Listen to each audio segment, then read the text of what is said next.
Over the years, thousands of Irish travelers have migrated from Ireland to England. While they planted new roots, the spirit of their homeland never fades. That's lovely. ናዚ በተመሳሳይ ጊዜ ሁለት የሰው ዘሮችን ከምድረገጽ ለማጥፋት ጭፍጨፋ አድርጓል። አይሁዶችንና ጂፕሲዎችን።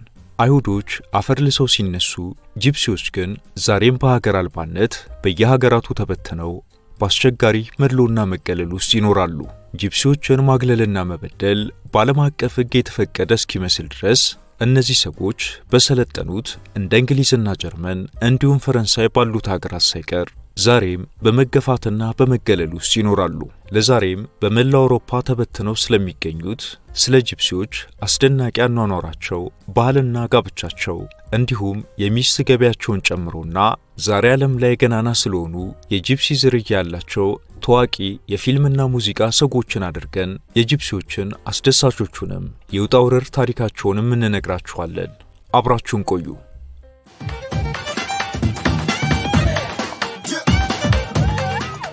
አይሁዶች በየዓለሙ ተበተነው በጥገኝነት ባሳለፉበት በሺህ ዓመታት የሚቆጠር ጊዜ ውስጥ አንድ የሕይወታቸውን ቁልፍ የያዘ መርህ ይከተሉ ነበር።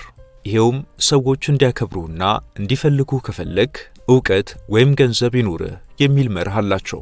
ከዛ በኋላ አይሁዶች በብዙ መገለልና ጭቆና ውስጥም ሆነው ጭንቅላታቸውን ይጠቀሙ ነበር።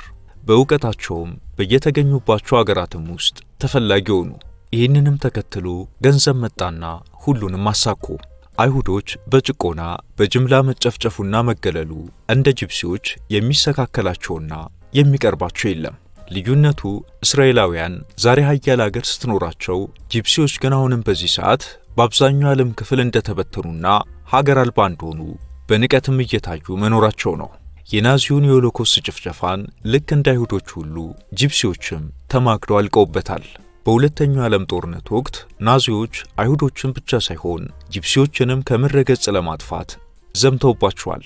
በዚህም ቢያንስ ከ500,000 እስከ 1 ሚሊዮን የሚጠጉ ጂፕሲዎች በጋዝ ታፍነውና በጥይት ተደብድበው ተጨፍጭፈዋል። አብዛኞቹ ማስረጃዎች የጂፕሲዎች ምንጭ እንደ ፈረንጆቹ ከሚቀሉት የሰሜናዊ ህንዶች እንደሆኑ ያመላክታሉ። ከ700 ዓመታት በፊት በ13ኛው ክፍለ ዘመን በጦርነትና በራብ ምክንያት ጂፕሲዎች ቀያቸውን ሰሜን ህንድን ጥለው ሲሰደዱ ይዘውት የወጡት ወርቅና ብር ሳይሆን ቋንቋቸውንና ዜማቸውን ብቻ ነበር። ዛሬም ድረስ በጂፕሲዎች የሮማኒ ቋንቋ ውስጥ የሚገኙ ቃላት ከህንዱ ሳንስክሪት ቋንቋ ጋር እጅግ የተቀራረቡ ናቸው። ስማቸውን ወይም መጠሪያቸውን በተመለከተ ጸሐፍት እንደሚሉት አውሮፓውያን እነዚህን ሰዎች ለመጀመሪያ ጊዜ ሲያዩአቸው መልካቸው ከአውሮፓዊው ነጭ አንጻር የጠየመና እንግዳ ስለነበር ከግብጽ የመጡ እንደሆኑ ገመቱ። እናም ኢጂፕሻን የሚለውን ቃል አሳጥረው ጂፕሲ አሏቸው። እነሱ ግን ራሳቸውን ሮማ ብለው ይጠራሉ። ትርጉሙም በቋንቋቸው ሰው ማለት ነው። ዛሬ ላይ ጂፕሲዎች በምስራቅ አውሮፓ ውስጥ በተለይም በሮማኒያ፣ በቡልጋሪያ፣ ሃንጋሪና ስሎቫኪያ ሲገኙ በመካከለኛው ምስራቅም በፈረንሳይ፣ ጀርመን፣ ቱርክና ስፔን ውስጥም በብዛት ይገኛሉ። ካለፉት 700 ዓመታት ጀምሮ ዛሬም ድረስ ጂፕሲዎችን መግፋት በዓለም አቀፍ ሕግ የተፈቀደ እስኪመስል ድረስ አይናችሁን ላፈር እንደተባሉ አሳዛኙን ኑሮ እየገፉ አሉ። በዓለም ታሪክም ሀገር አልባ ሕዝቦች ተብለው በብቸኝነት ስማቸው ሰፍሯል። በአውሮፓ ሀገራት ውስጥ በሚያስደነግጥ ሁኔታ ከ26 በመቶ እስከ 45 በመቶ የሚሆኑ የጂፕሲ ልጆች የሚማሩት ከሌላው ማህበረሰብ ተለይተው ነው።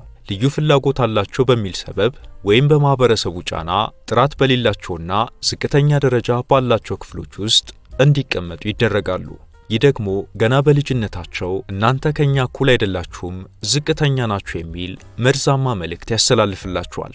ባድሎና መገለል ምክንያት አብዛኛው የጂፕሲ ወጣት 16 ዓመት ሲሞላው ትምህርት ቤቱን ይሰናበታል። ከጂፕሲ ወጣቶች ዩኒቨርሲቲና ኮሌጅ ድረስ የሚዘልቁት ከ3 እስከ 4 በመቶ ብቻ ናቸው። ለምን ቢባል ምክንያቱ ግልጽ ነው። በትምህርት ቤቱ ቅጥር ግቢ ውስጥ የሚደርስባቸው ትንኮሳና ጫና ተስፋ ስለሚያስቆርጣቸው ነው። አንድ የጂፕሲ ወጣት ወደ መንገድ ሲወጣ የሚከተለው ጥላው ብቻ ሳይሆን የሺህ ዓመታት የጥላቻና የመገለል ታሪክም አብሮት ይከተሏል። ይህ በጂፕሲ ሕዝቦች ላይ የሚፈጸም ልዩ የጥላቻ አይነት አንቲ ጂፕሲዝም ይባላል።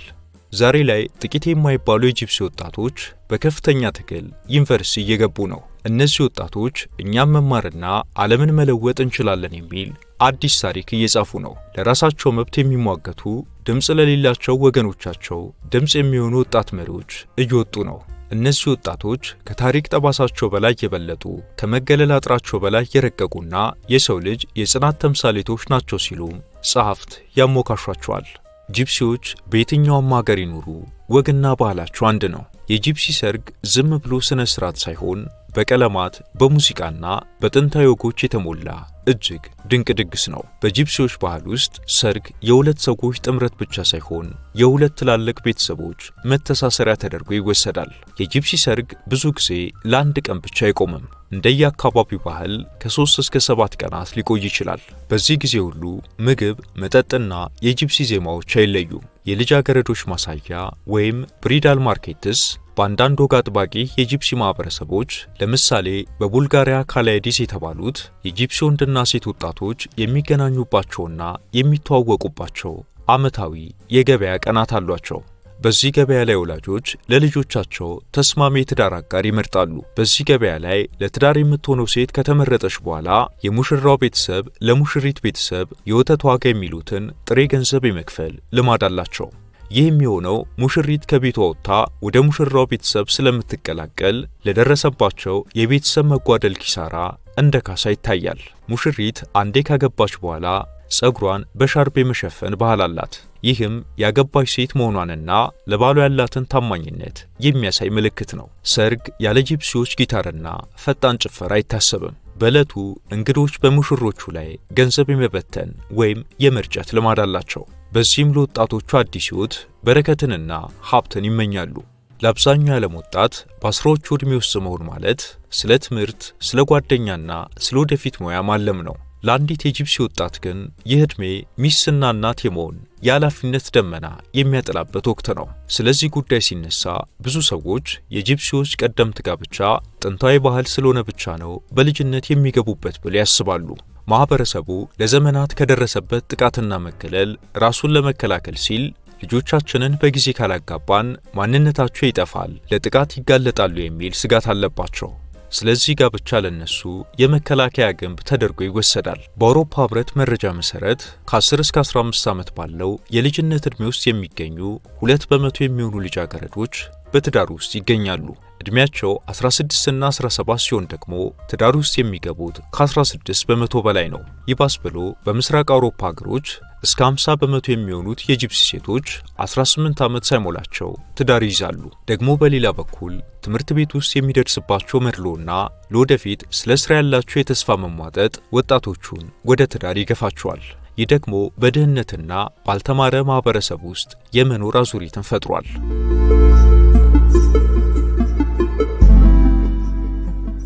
ብዙዎቻችን የምናደንቃቸው ታዋቂ ሰዎች የጂፕሲ ዘር ግንድ እንዳላቸው ይነገራል። የጸጥታ ፊልሞች ንጉሥ የሆነው ቻርሊ ቻፕሊን የጂፕሲ ዝርያ እንዳለው ለብዙ ዘመናት በሚስጥር ተይዞ ነበር። እንደ አውሮፓ አቆጣጠር በ2011 በተገኘ አንድ ደብዳቤ መሰረት ቻርሊ ቻፕሊን የተወለደው በለንደን ሳይሆን ብላክ ፓች በተባለ የጂፕሲ ተከታታይ ተጓዦች ሰፈር ውስጥ እንደነበር ተረጋግጧል። የእናቱ አያት የጂፕሲ ንግሥት እንደነበሩም ይነገራል። የሮክ ኤንድ ሮል ንጉሥ ኤልቪስ ፕሪስሊ በእናቱ በኩል የጂፕሲ ዝርያ አለበት። ቅድመ አያቶቹ ከጀርመን ወደ አሜሪካ የተሰደዱ ሲንት የተባሉ የጂፕሲ ወገኖች ናቸው። የኤልቪስ ልዩ የሙዚቃ ቅኝትና የመድረክ እንቅስቃሴ ከዚሁ የጂፕሲ የሙዚቃ ተሰጥኦ ጋር እንደሚገናኝ ብዙዎች ያምናሉ። ማይክል ኬን ሌላኛው ነው። ይህ ታዋቂ የእንግሊዝ ተዋናይ አባቱ የጂፕሲ ተጓዦች ወይም ጂፕሲ ትራቭለርስ ዝርያ ነበሩ። ማይክል ኬን ስለ ማንነቱ ሲናገር እኔ በከፊል ጂፕሲ ነኝ፣ ይህ ደግሞ በሕይወቴ ጠንካራ እንደሆን ረድቶኛል ይላል። ዘ ኪንግ ኤንድ አይ በሚለው ፊልሙ የሚታወቀው ዩል ብራይነር በከፊል የጂፕሲ ደም ነበረው። ብራይነር ለጂፕሲ ሕዝቦች መብት ትልቅ ተሟጋች ነበር። እንዲያውም የዓለም የጂፕሲ ሕዝቦች ኅብረት ወይም ኢንተርናሽናል ሮማን ዩኒየን የክብር ፕሬዝዳንት ሆኖ አገልግሏል። እንደ አውሮፓ አቆጣጠር በ1971 በለንደን በተካሄደው የመጀመሪያው የጂፕሲዎች ጉባኤ ላይ ማህበረሰቡ አንድ የጋራ ምልክት መረጠ። ይህም በሰማያዊና በአረንጓዴ ቀለም መሃል የሚገኝ ቀይ ጎማ ነው። ሰማያዊ ሰማይን፣ አረንጓዴው ምድርን ሲወክል፣ ጎማው ደግሞ የሕዝቡን ዘላለማዊ ስደትና የህንድ ጥንታዊ ታሪካቸውን ያስታውሳል። ምንም እንኳን ዓለም ጂፕሲ ቢላቸውም እነሱ ግን ራሳቸውን ሮም ወይም ሮማኒ ብለው ይጠራሉ። ትርጉሙም በቋንቋቸው በቀጥታ ሰው ወይም ሕዝብ ማለት ነው። ይህ ስም የሰዋዊነታቸውና የማንነታቸው መገለጫ ነው። ጂፕሲዎች የትም ሀገር ይኑሩ የትም ከማይለወጡት እሴቶቻቸው መሃል ለቤተሰብ ታማኝ መሆን አንዱ ነው። ቤተሰብ የሕይወት ማዕከል ነው ይላሉ። ዛሬም ድረስ አንድ የጂፕሲ ወጣት ጊታር ሲመታ የአውሮፓ የዘመናት የመከራ ጉዞ አብሮት ይነበባል። አውሮፓ ዛሬ የምትመካባቸው ብዙዎቹ የሙዚቃና የዳንስ ስልቶች የጂፕሲ ወጣቶች የፈጠራ ውጤቶች ናቸው። ለምሳሌ ፍላሜንኮ ይጠቀሳል። ጊታር ሲመቱ ወይም ሲጨፍሩ በውስጣቸው ያለውን የዘመናት ህመም ወደ ውብ ጥበብ የመቀየር ልዩ ችሎታ አላቸው። ይህ ህመምን ወደ ዜማ የመቀየር ጥበብ ትልቅ የውስጥ ጥንካሬን ይጠይቃል ይላሉ። ያለ ጂፕሲዎች ሙዚቃ የዛሬው ዓለም ሙዚቃ ባዶ ይሆን ነበር።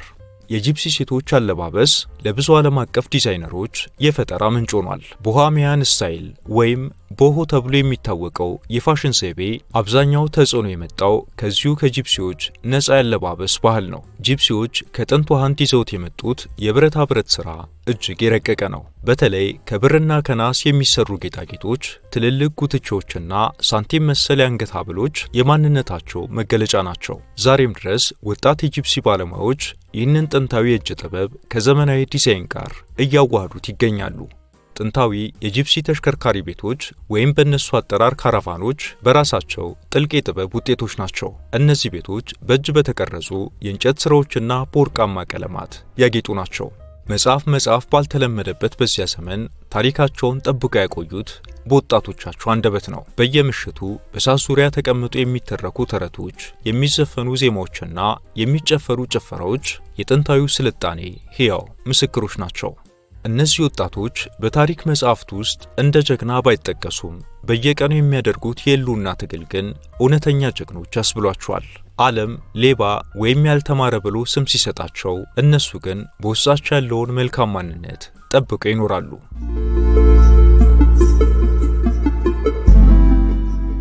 ጂፕሲዎች በየቀኑ በትምህርት ቤትና በመንገድ ላይ ትንኮሳ እየደረሰባቸው አሁንም ድረስ ለቤተሰቦቻቸው ያላቸው ፍቅርና ታማኝነት የማይናወጥ ነው። ጂፕሲዎች በሄዱበት ሀገር ሃይማኖት ክርስትናም ሆነ እስልምናን ቢቀበሉም በውስጡ የራሳቸውን ወግ ይደባልቁበታል። እነዚህ የጂፕሲ ወጣቶች ዛሬም ድረስ እኛ የትም ብንሆን ቤታችን ውስጥ ነን የሚል ጠንካራ መንፈስ አላቸው። ስለ እነዚህ ሕዝቦች ከሚነገሩ እውነታዎች ውስጥ ሌሎች የልዩ ማንነታቸው መገለጫ የሆኑትን እናንሳ። በታሪካቸው ጂፕሲዎች መዳፍ አንባቢ ናቸው። ምናልባትም ይህ ተግባራቸው በተገኙበት አገር ሁሉ በባዕድ አምልኮ እንዲጠረጠሩ ሳያደርጋቸው እንዳልቀረ ይነገራል። ይህ ጥበባቸው ከጥንት ህንድ ይዘውት የመጡትና ለዘመናት ራሳቸውን ለማስተዳደር የተጠቀሙበት የገቢ ምንጫቸው ነው።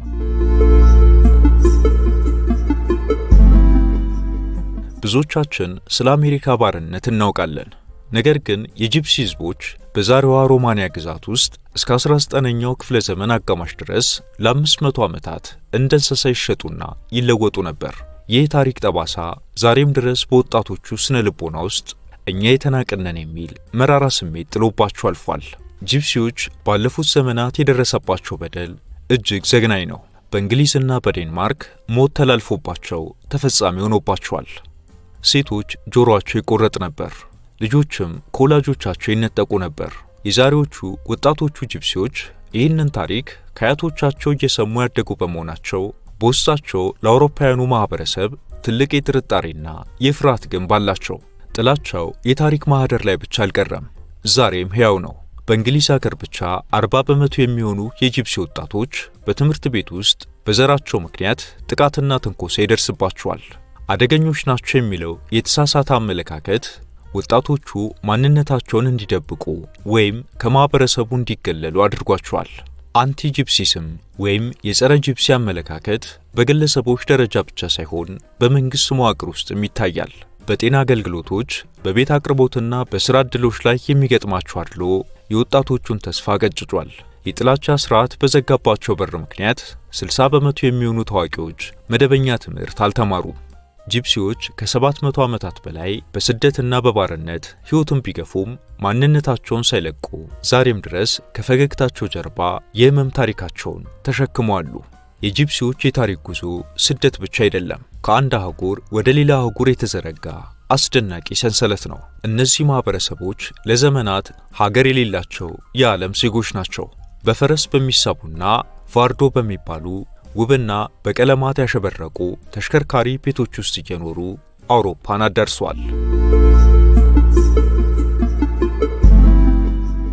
የጂፕሲ ወጣቶች ታሪክ በሰማያዊና በአረንጓዴ ሰንደቅ ዓላማቸው ላይ እንዳለው ቀይ ጎማ ሁልጊዜም በጉዞ ላይ ያለ የማይቆምና የማይበገር የጽናት ተምሳሌት ነው። አብራችሁን ስለቆያችሁ እናመሰግናለን። ላይክና ሳብስክራይብ በማድረግ እንዲሁም የተሰማችሁን ኮሜንት ላይ በማስፈር አጋርነታችሁን እየጠየቅን በዚህ ጉዳይ ላይ ቢሰራ የምትሉት ቢኖር ሁሌም ዝግጁ ነን። የዛሬውን አበቃን። በያላችሁበት ሰላም